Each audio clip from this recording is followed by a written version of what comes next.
Seems bizarre, doesn't it? The report says the reasonable belief is that war crimes did take place, but because there was no proven obstruction, the inquiry is shelved. Yeah, I mean, I think the judgment is a travesty, given the actual content of the report, which not only says that there is reasonable evidence of torture, systematic rape and other forms of sexual abuse, all sorts of systematic violence against people in the British Army's hands during the Iraq War.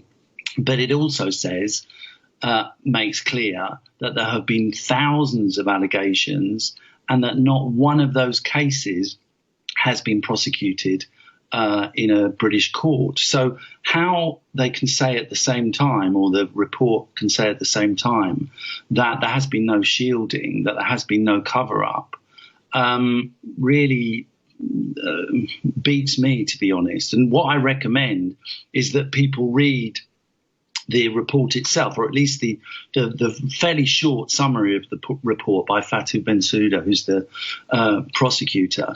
And really, it's an indictment of the British Army. It's an indictment of the British justice system, and it's also, in a strange way, an indictment of the International Criminal Court itself. Would you like to see then another inquiry? Would that be possible? Because, of course, many will say these allegations must be investigated, including, of course, yourself.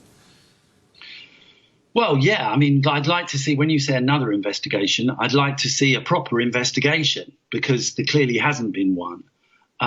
One of the things that Fatou Bensouda reports in her summary of the case is that there have been numerous allegations put by former UK inspectors who've been involved in the processes in the UK about cover-ups, about deliberate disinformation being spread, about false testimonies and all sorts of other,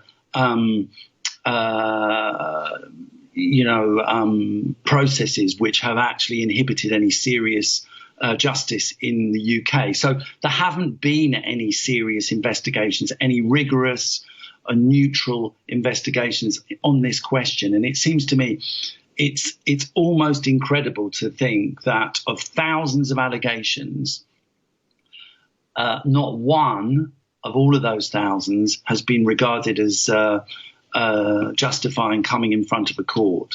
This has been a cover-up, whatever the ICC says, and we need to push forward with demands for serious and proper investigations in what I believe is a scandal. And as the report says, the evidence is there. There is reasonable evidence. In the words of the ICC prosecutor, there is reasonable evidence of a whole host of atrocities carried out by members of the British Armed Services, the British Armed Forces, against Iraqi detainees.